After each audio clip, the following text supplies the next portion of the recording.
Bialina Junior, King Indiki, Mambo Rume, Yo Baba Clean joy. Dinonzi Killer King, Mr. Right then. Takapira kare, techitanana, Tiri Murudo baby, techinzwanana, Uchiti Killer King ndakanyura muhana, Kinondinetsa mukana, apakina.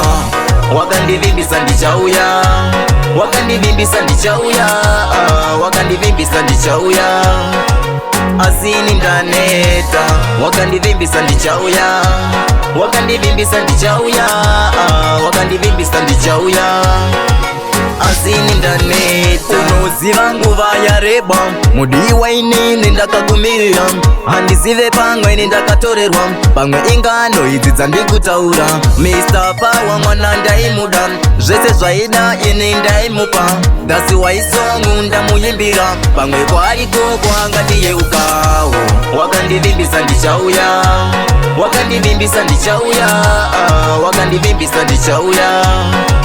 Asini ndaneta, wakandivimbisa ndichauya, wakandivimbisa ndichauya, wakandivimbisa ndichauya.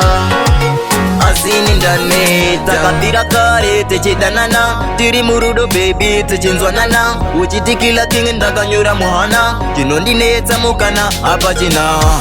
Ntiri ex-boyfriend yere, ndadiba wazvikanganwa yere, zviyenga taimboita. Wakandivimbisa ndichauya, wakandivimbisa ndichauya, wakandivimbisa ndichauya. Asini ndaneta, wakandivimbisa ndichauya, wakandivimbisa ndichauya, wakandivimbisa ndichauya. Asini ndaneta, unoziva nguva yareba, mudi wainini ndakagumirira, handizive pamwe ndakatorerwa, pamwe ingano idzi dzandikutaura. Mr. Power mwana ndaimuda, zvese zvaida ini ndaimupa, that's why song ndamuyimbira, pamwe kwariko kwangandiyeukawo.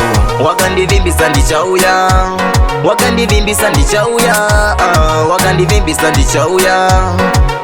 Asini ndaneta, wakandivimbisa ndichauya, wakandivimbisa ndichauya, wakandivimbisa ndichauya. Asini ndaneta.